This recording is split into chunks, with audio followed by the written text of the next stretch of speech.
People, I'm a citizen here. You're not. You're an ugly foreigner. He says the woman kept asking what race they were and called them ugly, poor. Not only did a man shout racial slurs at them, he came dangerously close to the crowd with his car. It's okay. Check his balls. Check it. Okay, leave.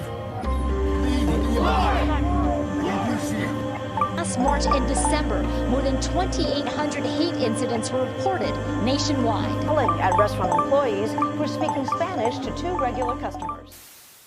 As I receive my life sentence, a few final words for you.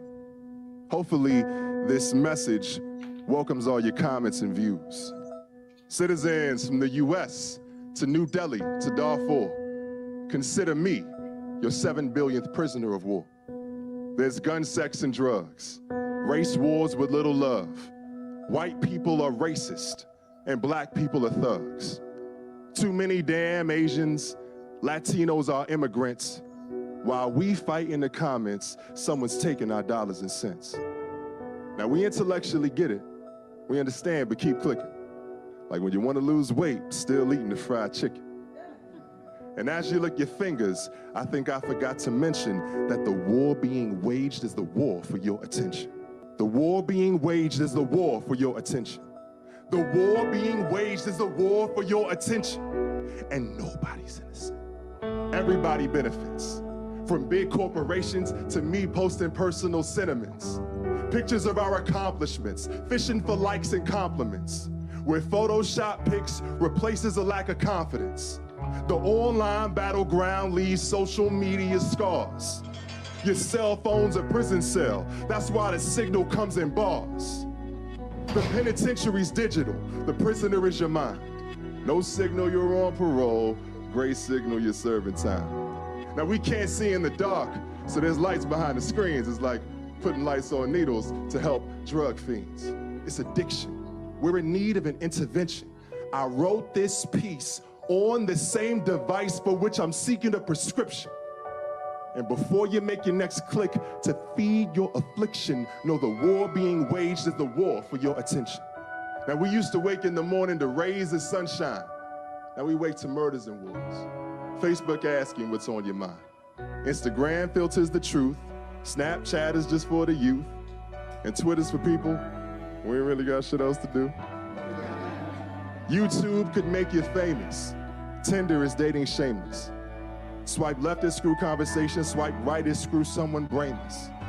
We're just getting started because the content aggregators pumping out stories just to constantly agitate us. Headline generate, anger incinerate, clickbait hate, most stories infuriate. I stopped watching news because it fueled the division. We went from watching TV to reading the television. We all know the problems the news feed they've been feeding. The problem starts with an M.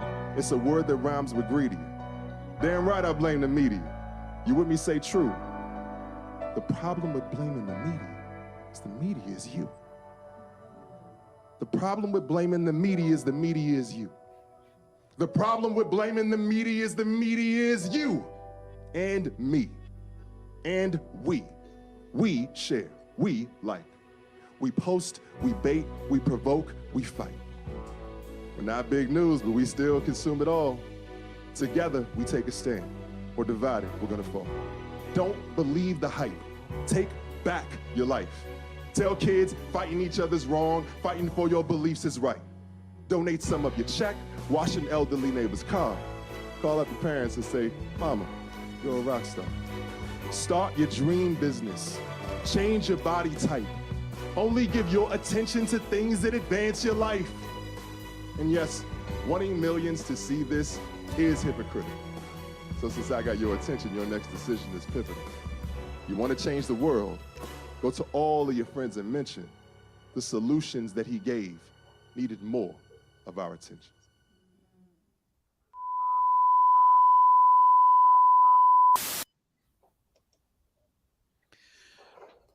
Moped Outlaws would like to welcome a very special guest. Sanyika, the Firestarter Street, is a powerhouse. As an executive coach for men, he helps men raise the bar in their business, their body. Oh, no. We just lost Mark. I'm going to continue. Raised the bar in their business, their body, and their being through his coaching platform, the All-in-One CEO. His personal mission to help 1 million plus men define what it means to live a life fully in alignment and built on integrity, empowering men to become better husbands, fathers, and leaders. As an innovative storyteller, he's worked with the world's biggest brands, including Sony PlayStation, Fox Network News, the U.S. Department of Defense, Universal Music Group, Reach TV, and Inc. Global. The Firestarter has also ignited and performed for brands. Oh, I messed this up. And yeah, here we go. Ladies and gentlemen, we look forward to Sanyika, the Firestarter Street. Wow. All right. Sometimes it goes this way. Hey, look, Greg, it is an honor to be present. It is great to be here with you guys on Moped. I just love the name Moped Outlaws. I love that. You had me at Moped Outlaws, and I love that vibe and that energy for sure. So thank you for having me. And just a special note to Marc, wherever you are. Just just let you know that we're looking. Yeah, it's awesome, dude. Like look, I'm always open to the idea that things go the way that they go, and we roll with it, So cool. I appreciate it. Marc is back. Marc is back. So I saw the guys parked on the corner with their trucks from the cable company, and I was like, I hope to God they don't mess up this podcast. So now I'm coming to you through my Apple iPhone uplink. Oh, man. All right. Well, I'm glad I'm back. And the private chat is gone, so I can't finish that introduction. But let me just say that Sanyika is making a massive impact both in my life and in the world. And having him here is a pleasure and an honor. And I'm really looking forward to the conversation. Indeed. Thank you for that, Greg, Marc. And Greg picked up where you left off, and then we just ended up here in this beautiful place of this confluence of natural events, technology, and just life being life. So I'm glad to be here, man. Yeah, we made the technology gods angry with that video. For sure. That was a powerful start, I just want to say. And I have a quick question, if it's all right with everyone. Sure. You mentioned the hypocrisy of using social media and wanting a lot of audience to witness what you're presenting. How do you balance that? Because from what I researched of you and saw a little bit of, you are a man who holds integrity as very important in your life. Indeed. So integrity is really, it's really beautiful that, that the idea is, because I remember I had a guy who came to work with me one time and he said, I want to be a man of integrity.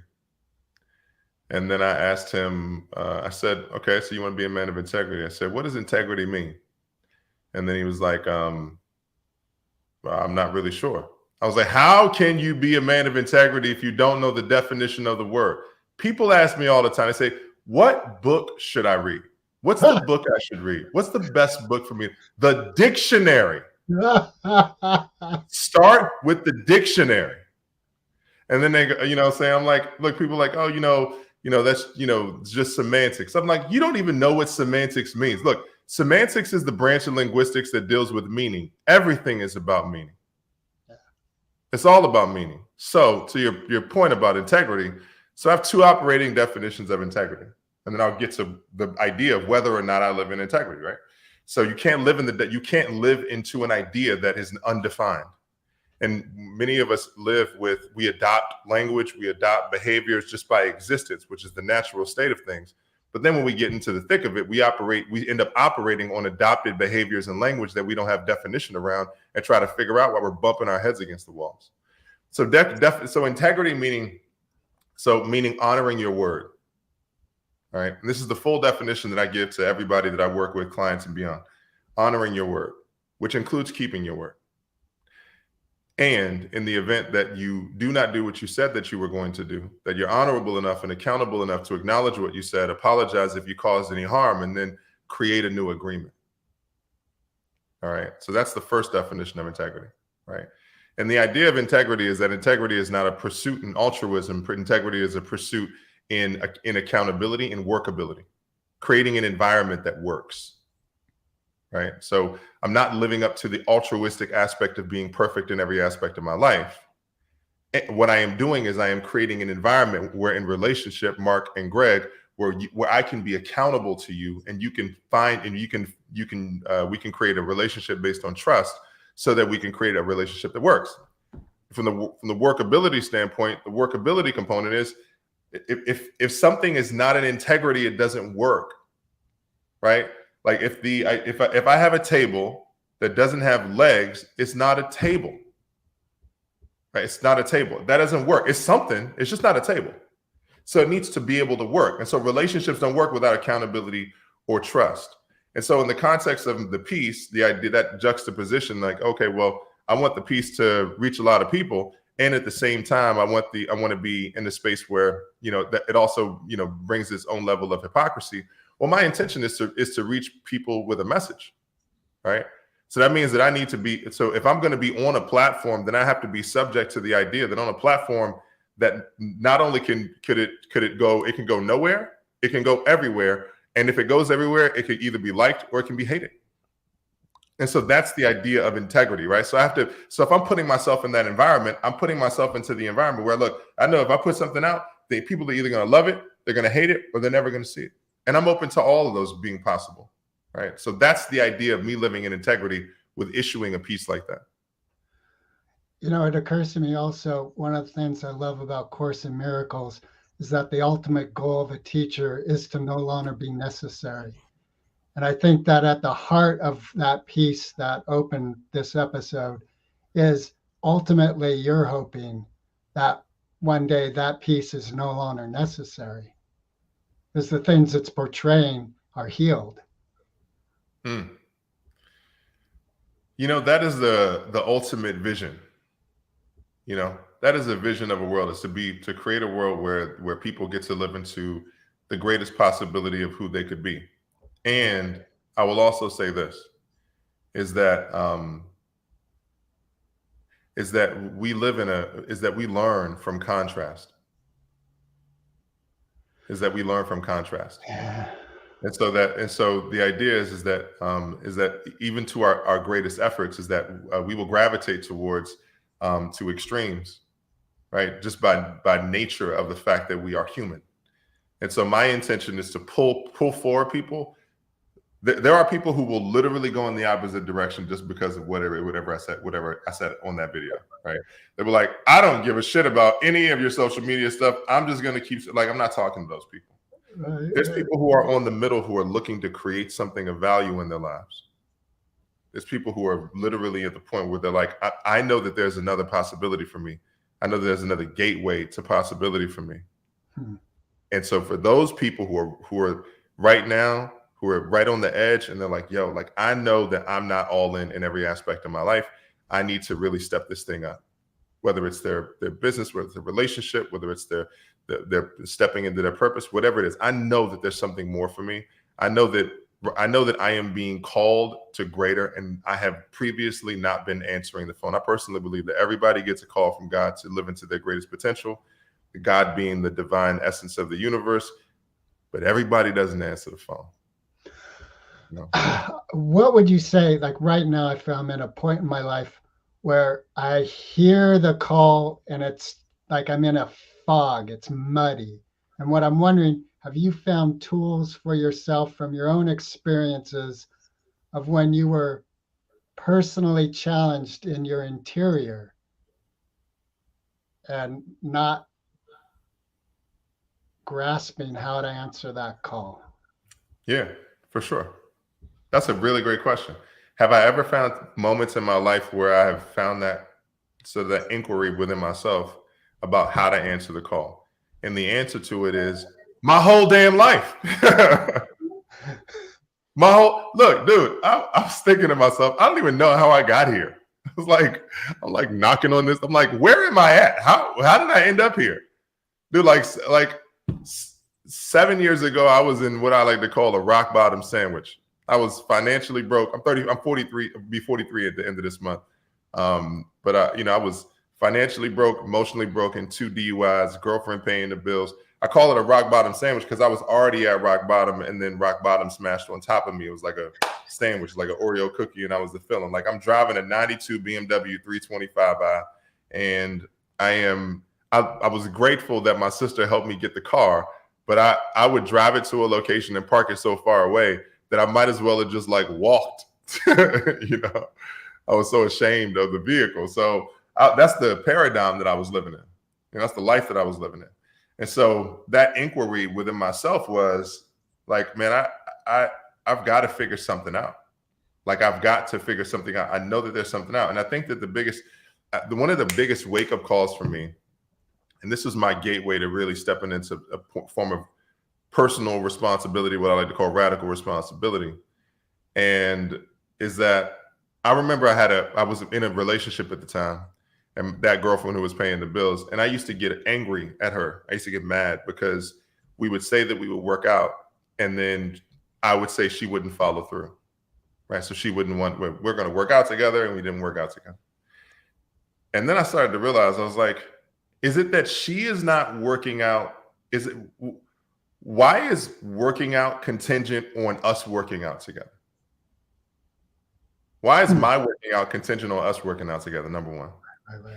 Number two, why am I not showing up in terms of inspiring her or challenging her in whatever capacity is necessary to step up into the agreement that we had previously set? That's number two. Number three is I was like, oh shit. When I started to, because every person needs a mirror. Every person needs a mirror. And right at the time when I was drowning is when I joined the group that Marc and I are a part of, which is called Metal, which is almost 7 years ago. But right around that time when I joined Metal, that's when I got the first mirrors. So the fog happens when you are in a place of incubating your own ideas, right? So basically it's this perpetual state of confirmation bias where you're just believing your own beliefs about your own beliefs, and you're just believing your own beliefs. It's super easy to drown when you're by yourself. And one of the reasons that people end up being in isolation is because they haven't cultivated the feeling of safety to be in an environment where you're open to being in inquiry with other people, where you're open to being challenged by other people in a loving way, where you're open to being accountable to other people. And so I was not in those environments. The only person I was accountable to was my partner at the time, really. And so that perpetual loop just created a state where I was just like, you know what? Like I didn't get it. And then I got into an environment where I was up front with other people who were living a better quality of life. And I was like, whoa, maybe I'm not living the best quality of my own life. Maybe that's what's happening. And then that helped me to break apart the fog. Does that answer your question? It does. Are you familiar with David Goggins? Yeah. One of the things I like about what he says, what you were just sharing about working out, is, he talks about if you use music or whatever you use, he's like, what are you going to do when the music's not there? And I really like that level of accountability. And what I'm feeling is that the challenge in hearing you is ultimately I need to be my best mirror, because what am I going to do when all the elements outside of me change, go away, pass away, et cetera, et cetera? Yeah. Well, except that can be a tricky way to avoid being in an actual container where you're actually held accountable. So if you want to take that stance after you've been through the fire, that's one thing. But if you take that attitude to prevent you from getting in a little in the fire, that just becomes another one of those circular belief systems that reinforces where you're at. Well, what part of what I heard Sanyika say at the beginning of your answer was, every day, every F and F day, the fire is on. It's like we live in an oven every day. Yeah. If our eyes are open, you know. Yeah, for sure. And I think, Mark, that to that point, here's one thing I want to just, to throw out when it comes to accountability. And this is one of the things that I've learned as it relates to doing this with the work that I do with men is, accountability without love is trauma. That's beautiful. And everything that I do comes from, everything I do comes from love. Right. And it's very similar to like going to grandma's house. When you go to grandma's house, and that's because people talk about leadership. And I was having a conversation with a team, one of my clients' company's team, their leadership team, and we were talking about leadership. And he was like, well, I don't really feel like leadership. He's like, I don't really feel comfortable stepping into leadership.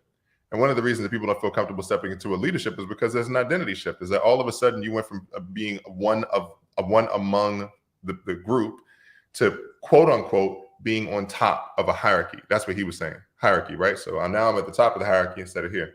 And I said, can I offer you a suggestion? He said, yeah. I said, how about instead of it being a hierarchy, how about you just flatten it like this? And then let me give you another awareness. Is the leader in the front or is is the leader in the back? He said in the front. I said, are you sure? You don't know where the leader is. The people do. But the leader here's what the leader's job is. The leader's job is to understand the unique individual needs of the people among the group. So sometimes you're going to need to be in the front, sometimes you need to be in the back, sometimes you need to be in the middle. They'll know where you're at because you're attending to the needs of the group and you're calling people forward. And the way that I explain that, as I said, is very similar to being in grandma's house.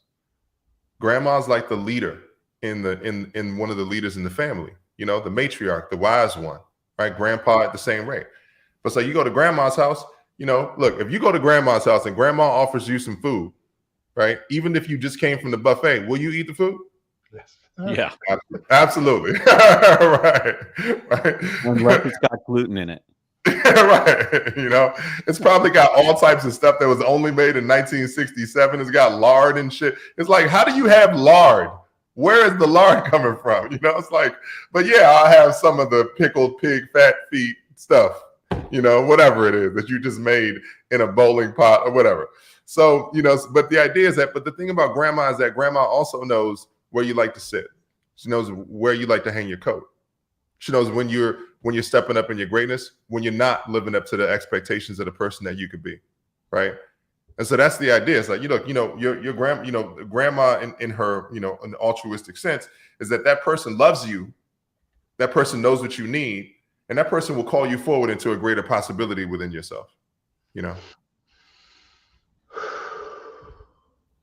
Yeah.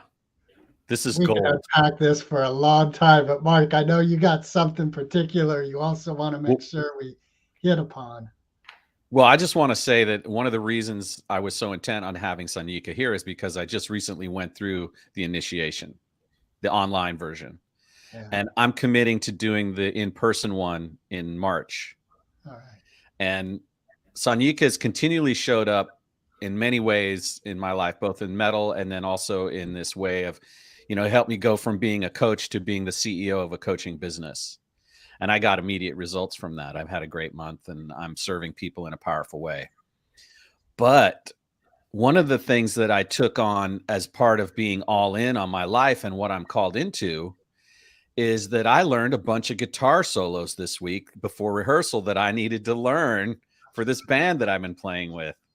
And last night I pulled them out and rocked them. And we had a great time. I had a really good time.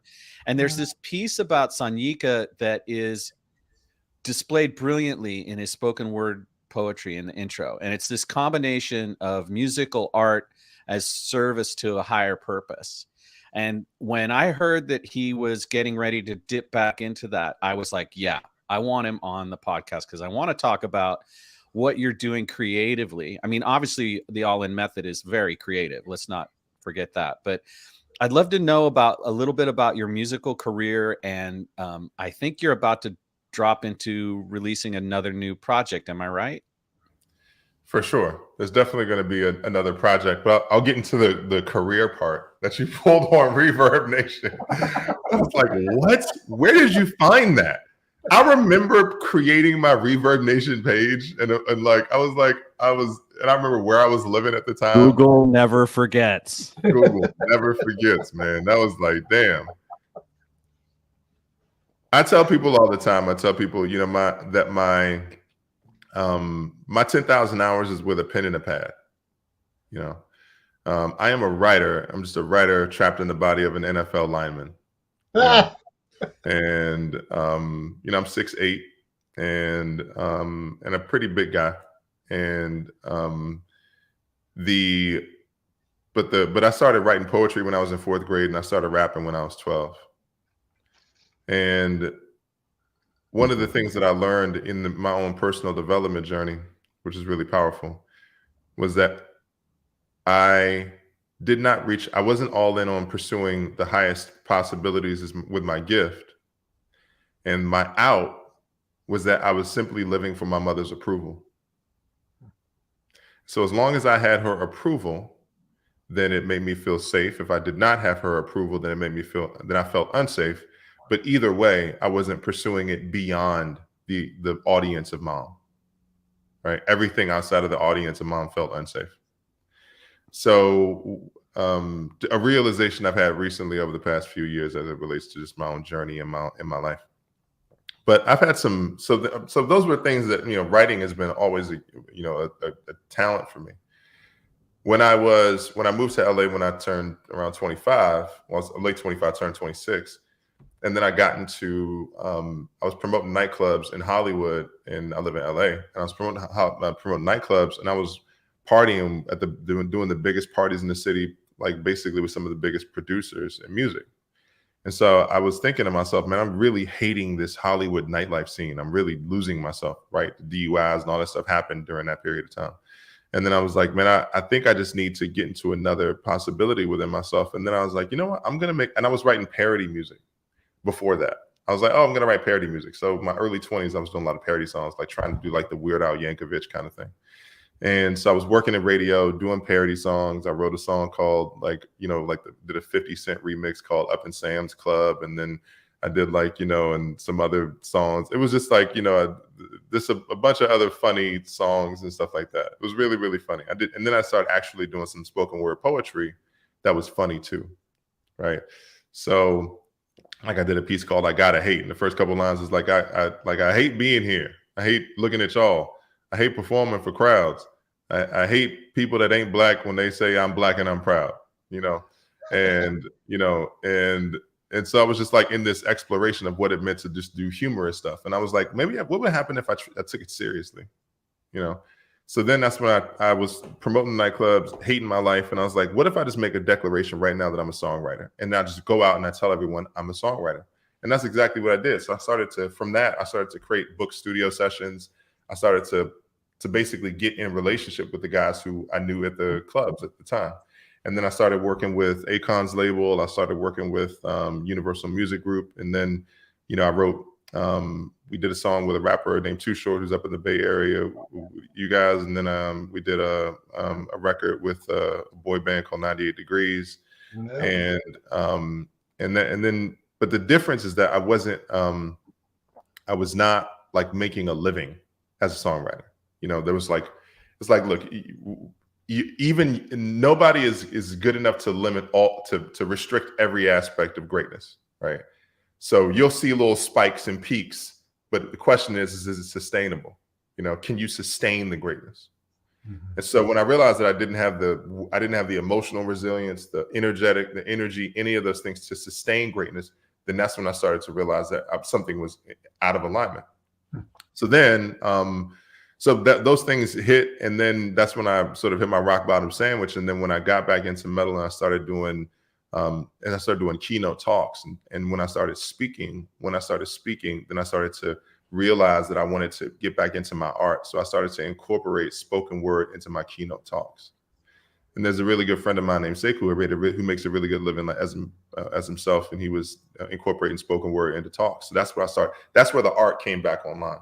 So I wrote the very first piece I wrote was a piece called BU, and then BU ended up being one of the pieces, even to this day, 7 years later, one of the most popular pieces that I perform in that exploration.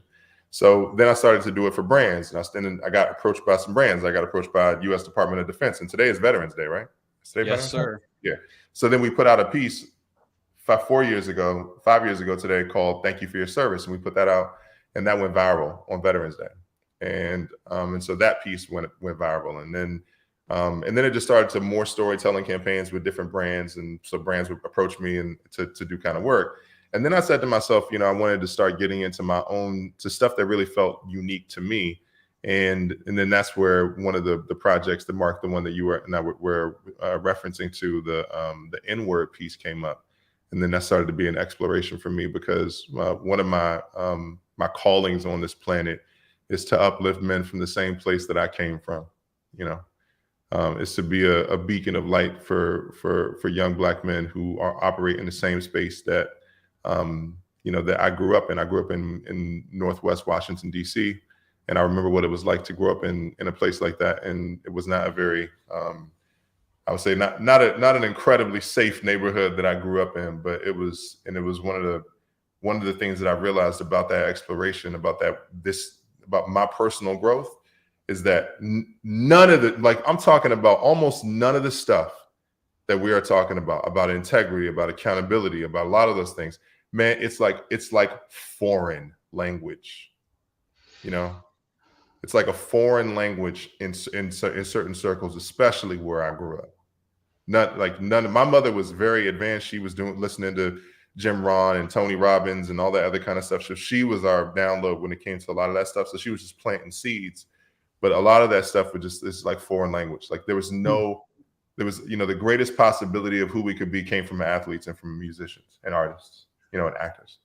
So it's very important for me to just show people that they have and DC is one of the wealthiest Black metropolises in the country. So it's a very large representation of affluent Black people. So you get an opportunity to see what it's like, growing up in a middle class area. But the challenge is that there's still these things that keep us trapped in the same way of being. And one of my intentions is to wake up a young Black man with this piece that I'm doing called the N-word, and to invite them into becoming strong Black men, which is the name of the project. So, is the N-word a single written piece, or is it a combination of several pieces? It's a journey through the N-word. It's one piece. It's a single written piece. Wow. So I have 2 questions. Are you in pre-production on that? Is it moving along? Where are you at in that process? And then how did you come to create the video that opened the show? 2 questions. So the video that opened the show was is just part of our production process. So, my creative director, she's really fantastic, and she cut that video, and she basically, we take all the spoken word performances that I do on TV and other places, and then we turn them into to content that we can put out on social. So, but the War for Your Attention is also a really powerful piece that we created. Right now, the N-word piece is in pre-production. So we actually just did a studio session on it the other night. But I can perform it for you right now. Oh, yes. Yes, you're please. willing. Please, Yeah. please. So, and I just want to qualify this for anybody who listens to it, is that, this is the intention of this piece. The name of the project is called Strong Black Men. This is a component of that project. And the invitation is to have a conversation among Black men in public, right? So it's a conversation. It's basically a conversation I'm having with other Black men in full view for anyone of any race to be able to witness. Right? So that's the idea behind this piece. All right. So so the piece starts off. Actually, I'll just give you a real quick glimpse. So here's the treatment for the music video. All right. So it's a barbershop. The barbershop door opens. There's a young black man who walks in listening to some music on his headphones. And while he's listening to the music in his red Beats headphones, he's walking in. And then as he walks in, he sees some guys sitting in some chairs, right? And what he's doing is he's listening to music that's playing the N-word in the headphones. And so the guy, and he's saying it out loud. And as he's walking by, the guys are saying the song because they all know the song. And they're like, yeah, that's my jam. And he's walking past the first row of guys getting their haircut, the second row of guys getting their haircut. The third row, there's an open chair to the right, and there's a guy to the left with a towel on his face getting the treatment. So when he goes in, he sits down in the chair on the right.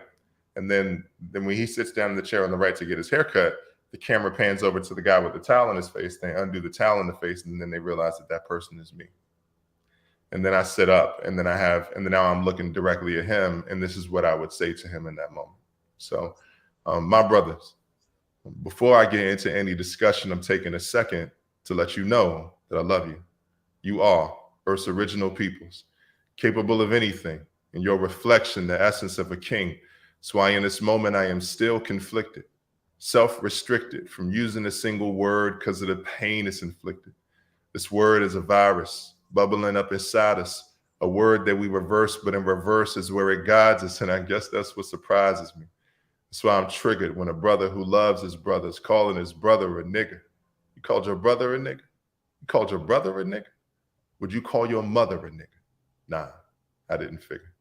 And the fact that you won't use it with the one that gave you birth is what makes the explanation that it's harmless even worse. If it's such a loving term Black people have accepted, why won't you use the term with the woman you respected? I mean, I've been a lot of places. There may be something I'm forgetting, but I've never seen it used at a wedding. Eyes locked, holding hands with your significant other. Would you say the N-word to inspire your baby's mother? Tell your daughter you love her. Tell your grandmother and grandfather that this is the freedom of yours they fought for. It's fine, because we say it all the time. They called us niggas while picking cotton. You want your cotton picking mine? And best believe I used to use it. I said it with ease. On second thought, dog, I abused it. I had a disease. I told brothers that we should lose it. Brothers disagreed. They said it's a term of endearment. They'd be like, nigga, please. So I'm calling my brothers niggas, not calling my niggas brothers. Hold up. Why's the only time we niggas with each other? Brother to brother, are you afraid others will judge you if when you see me, instead of nigga, you just said I love you? And it's a complicated history from movies, music to comedy. Black entertainers said the word with love and affection, but it's become a mystery because through movies, music, and comedy, other races' abuse turn Black wounds into an infection, and we fight for the right to say it. But we're not fighting for a future that determines if it's really right to say it. And who am I to say enough? Who am I to bring it up? Who's this nigga asking those niggas to give it up? I am. One of your brothers is the reason I'm invited. I am. A man that speaks the truth even if you don't like it. I am. Aware that transformation happens in stages. The first step is the awareness there's no benefit to say it. Screw acceptance. We go from it's okay to it's outrageous because they call brothers niggas before they lock them up in cages. They call Black fathers niggas so they can't make better wages. So I'm only using words that bridge a brother to his greatness.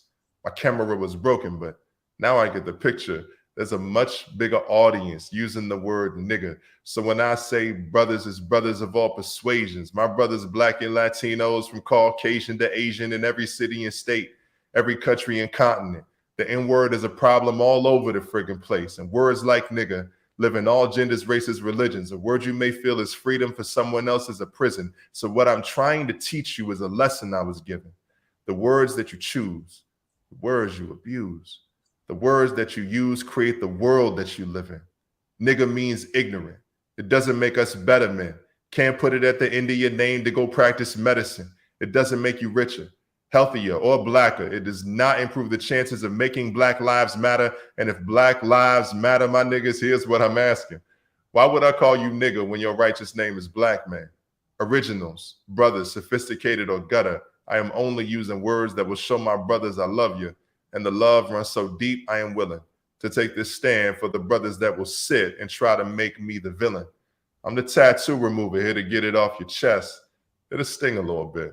Brothers, this is my request. I am asking you to rethink your words. I'm not calling you out. I am calling you for words. Stop using the word nigger.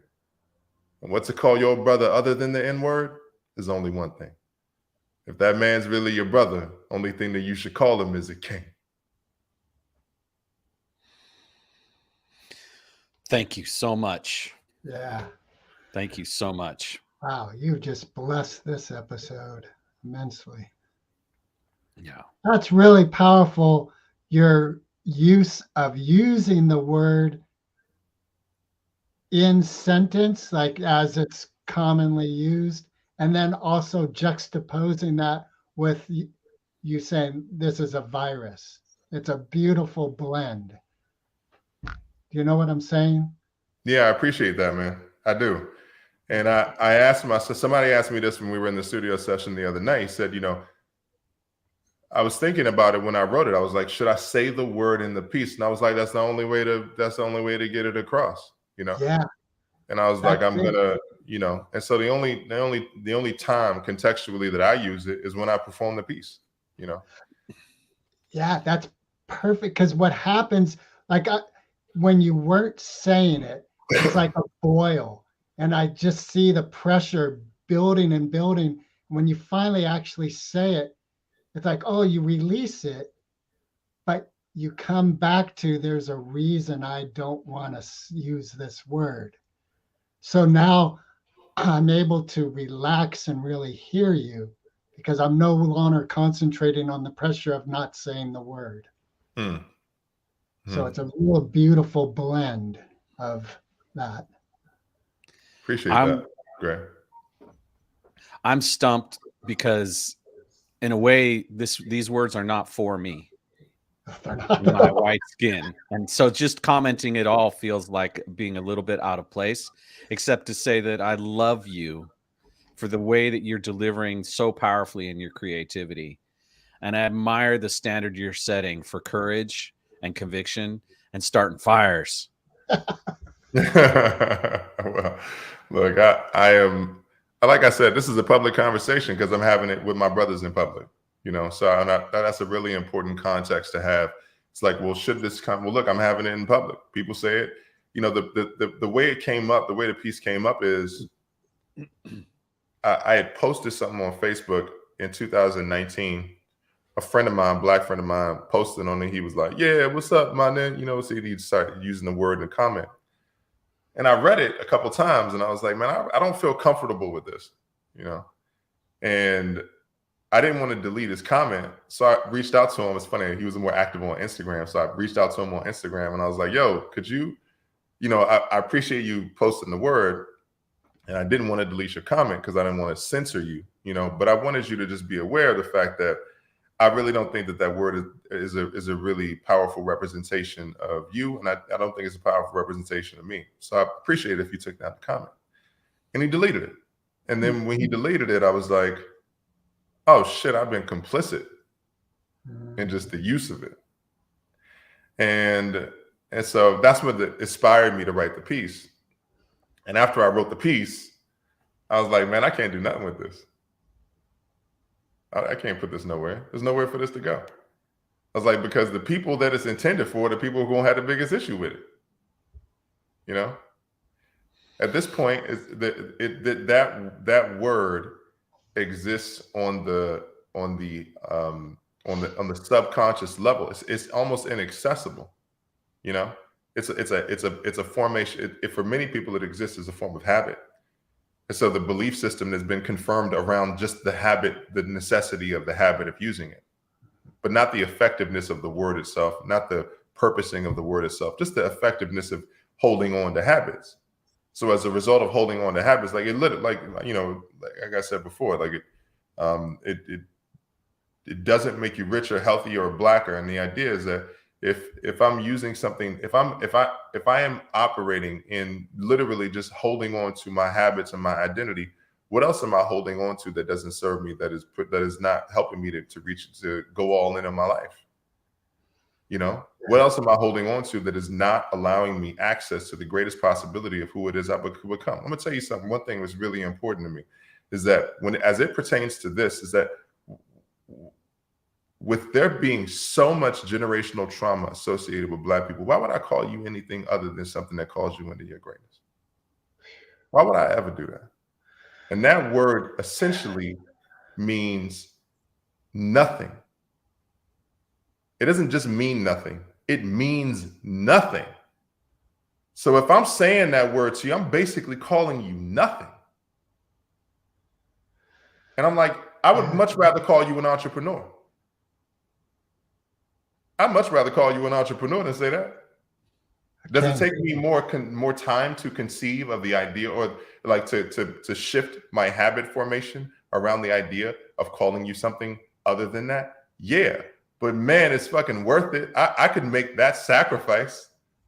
I could make that much of a sacrifice to call you into a greater possibility of who you could become, other than just settling with the fact of the idea that I'm just going to settle for my own habits and what feels comfortable for me. So I just wanted to speak to that, because that's a really important component in this, is the nothingness associated with it. And I would much rather call you something that calls you into a higher frequency and possibility of who you could be, and then allow that to resonate and sit with you, rather than just settling for my own habits. Yeah, this whole idea of habits that we fall into is really about unconsciousness. It's about letting the past run the present, instead of activating ourselves as powerfully as we can to be causes for a better future. For sure. And this is we're all called in to this.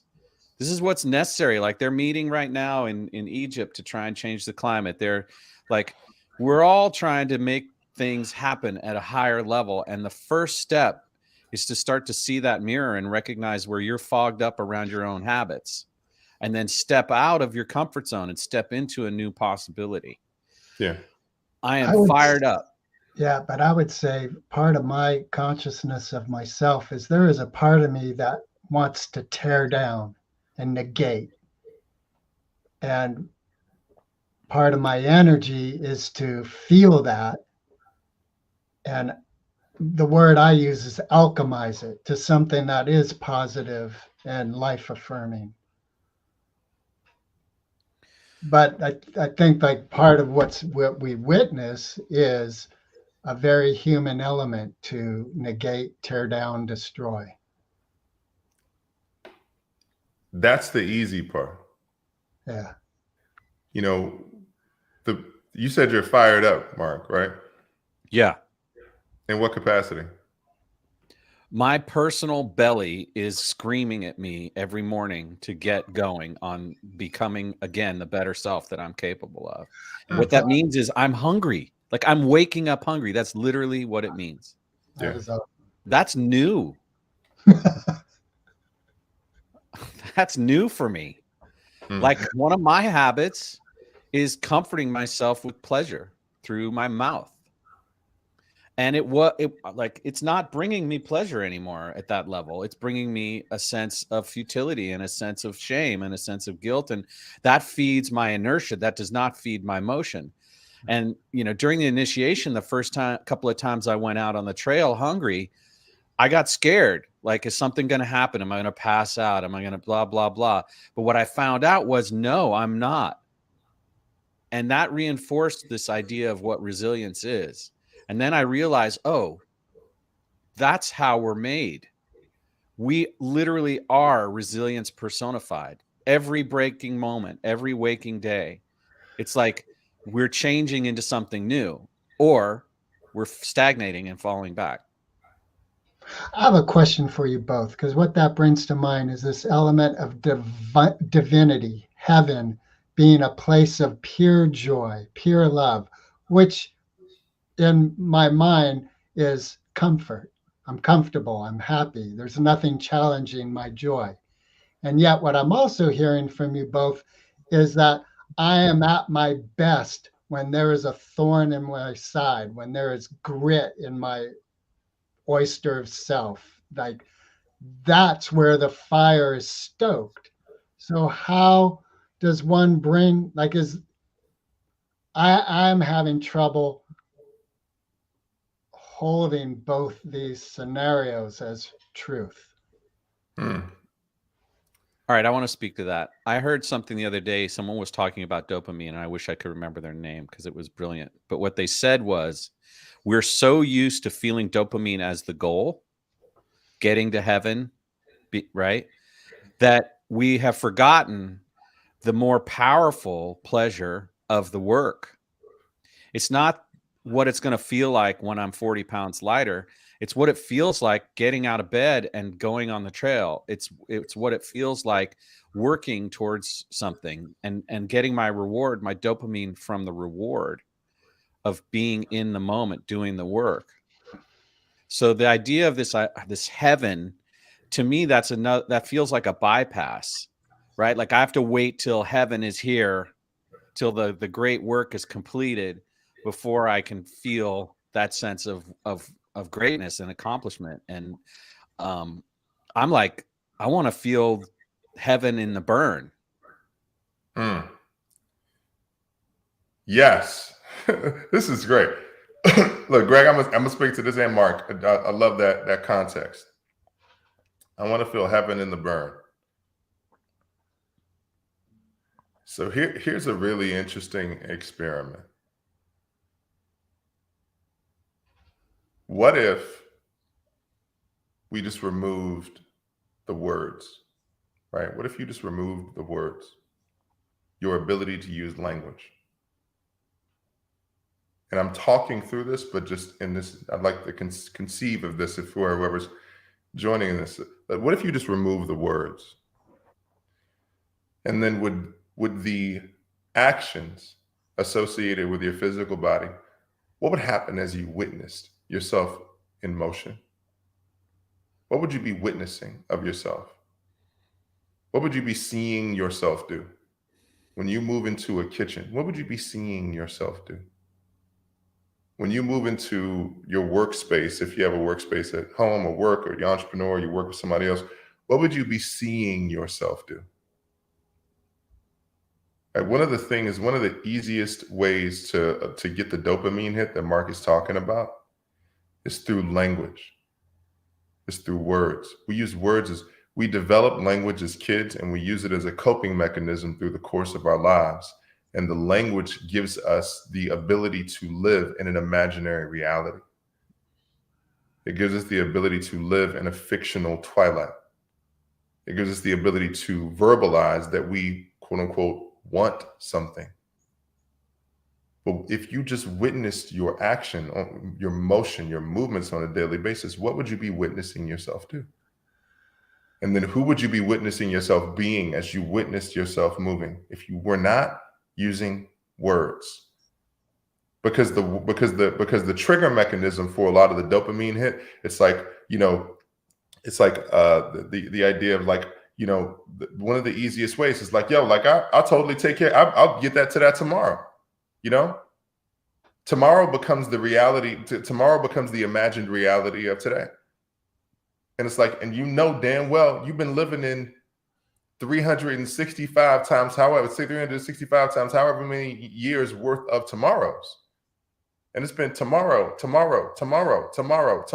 I'm gonna get this thing and it's gonna come together tomorrow. And I'm like, hold up, but your family needs you today.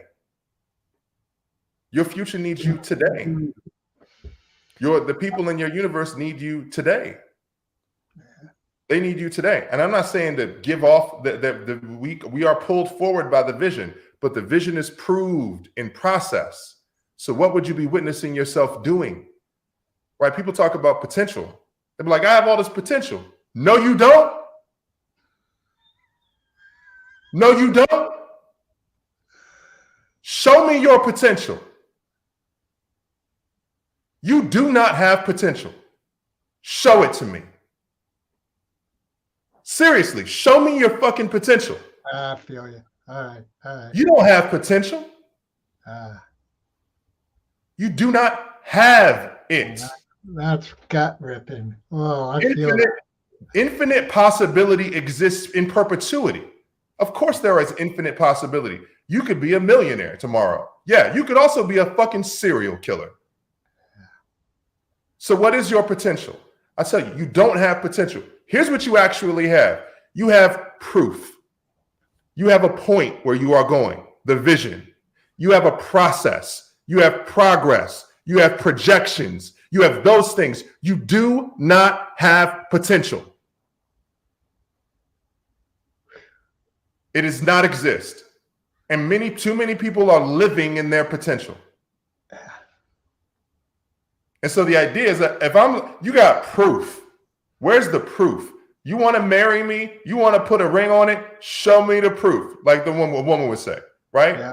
Yeah. Right? Show your kids the proof that you give a shit about them by showing up at the games. Show me the proof. Yeah. That's what the idea of stepping up in that is. So for me, when it comes to this type of reality, when it comes to living up to this, like that's what going all in is all about. Right? Mind, body, and spirit, because your mind can trick yourself, but your body is showing you all the proof that you need.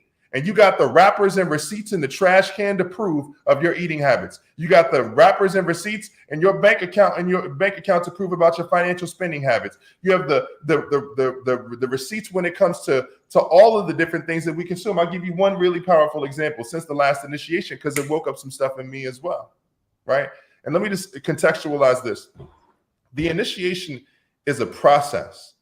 It is the initiation means to initiate means to begin.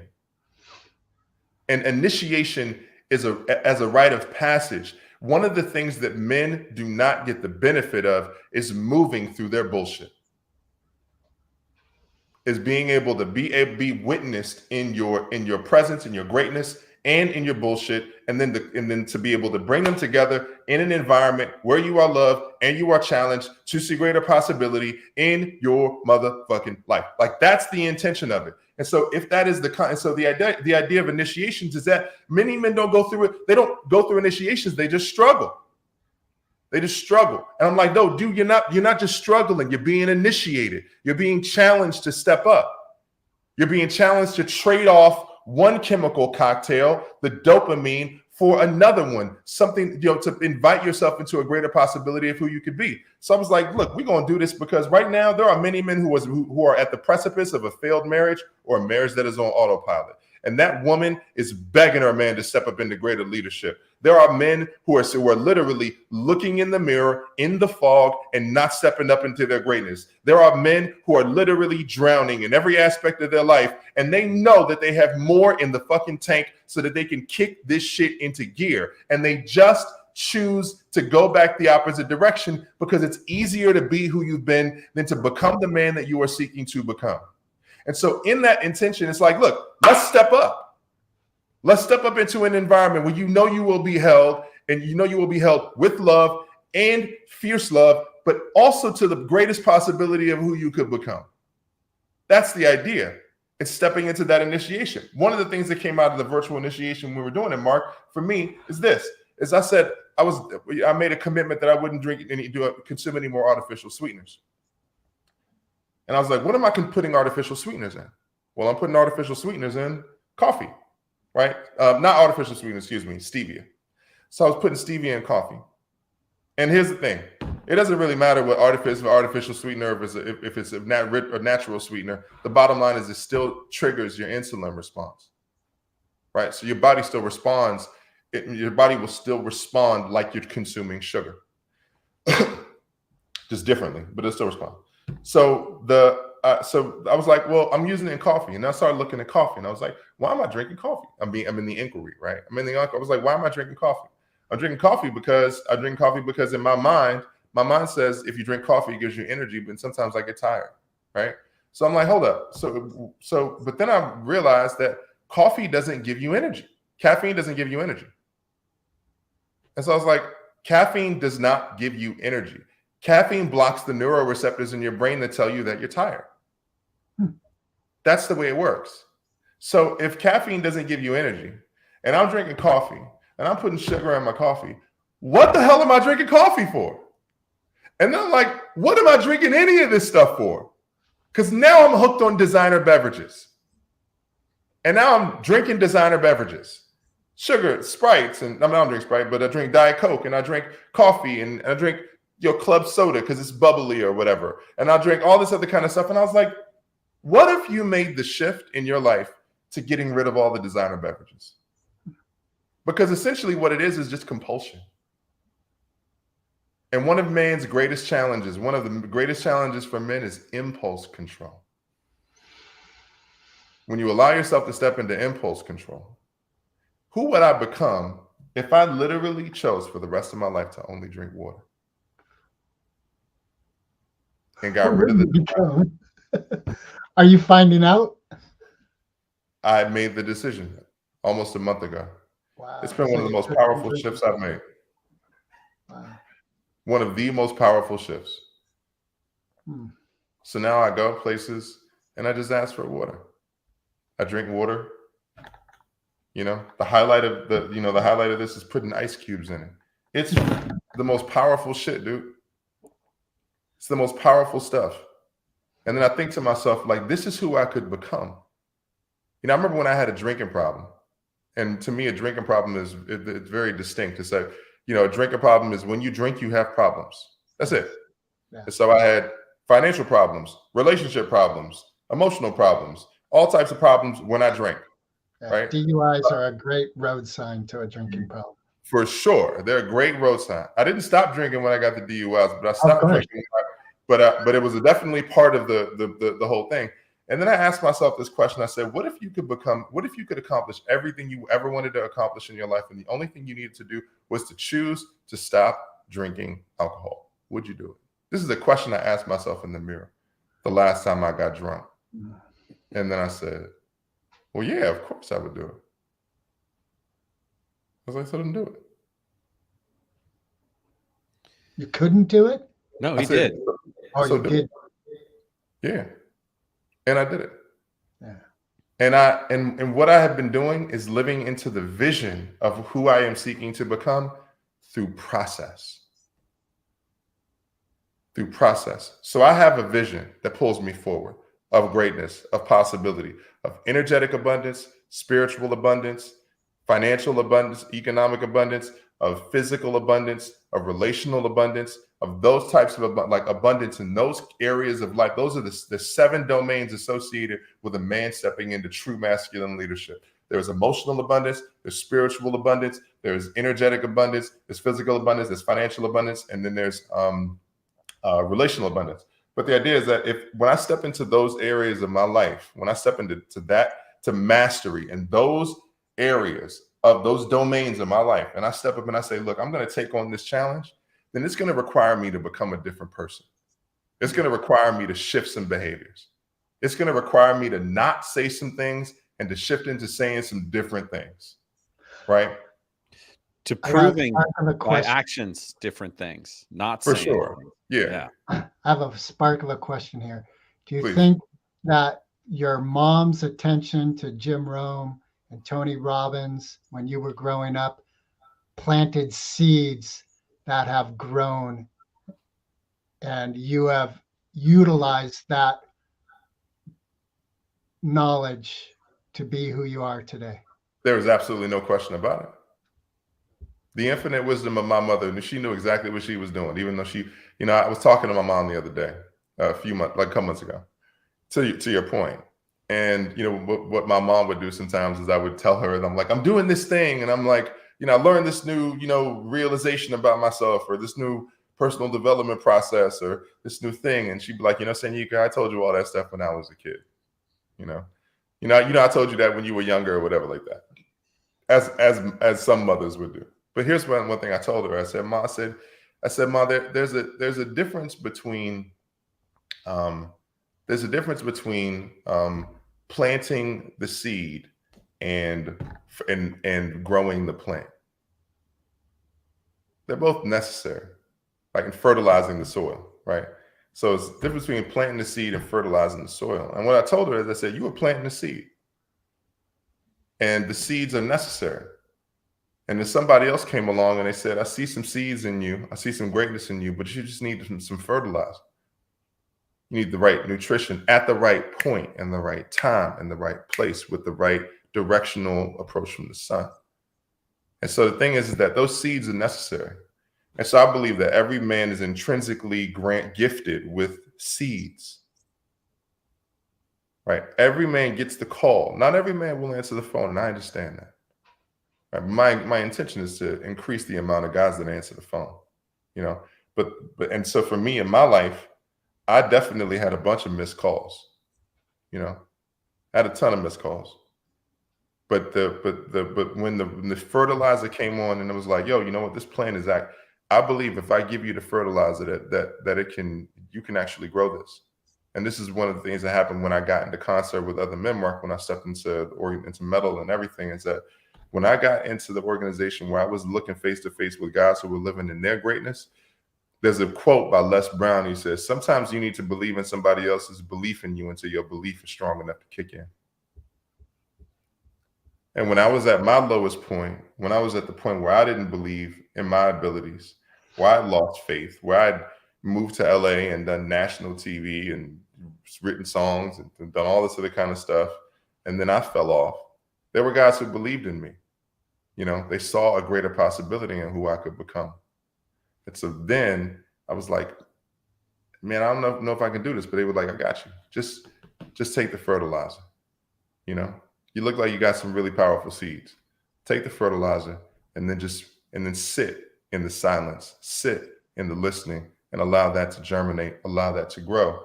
And that love and that challenge and that accountability and that trust and that call forward helped me to step into the possibilities that my mother saw in me when she was planting seeds. Wow, this has been amazing. And I just want to say to Greg, I see them in you, and I know that you've seen them in me. I'm super grateful for this podcast and for our friendship, and I'm calling you into your greatness. I feel called into my greatness, and I'm looking forward to myself entering into more with Sanyika. And if you are interested in getting into some of this stuff with him, we're going to have all of the details listed and available in the text for these podcasts. Why don't you give them the web address now for our audio audience so they can go there now, Sanyika? Mopedoutlaws.com. Oh, you mean it for Sanyika? Yeah, well, I'll give the website, but the first thing I'll say is it's the thing I tell everybody is like, if you're looking for websites and information as information porn, don't look me up. Don't go looking for me just to look for me. Right? If you feel a greater call to step into a greater possibility, like the intention of this statement is to literally like, you're like, what are you talking about? Like, don't go looking for me. No, don't. I don't need you to go looking for me. Because the only people that step up into greater possibility in their lives are people who feel the call within themselves to step into who they seek to become. And so those are the people that I want to invite into the experiences, into the work that we do. So this ain't like just like, you know, another random Google search to satiate your information porn desire. It's like, look, if you're looking to step into a greater possibility in who you can become, there's a way for us to get in contact. So the website is the www.theallinceo.com. It's currently under construction right now. We're doing some redos over the weekend, but if you want to reach out to me on Facebook, Sanyika Firestarter Street, or Instagram at the AllInCEO. All right. Thank you so much. Thank you for having me, gentlemen. Yeah, it's beautiful.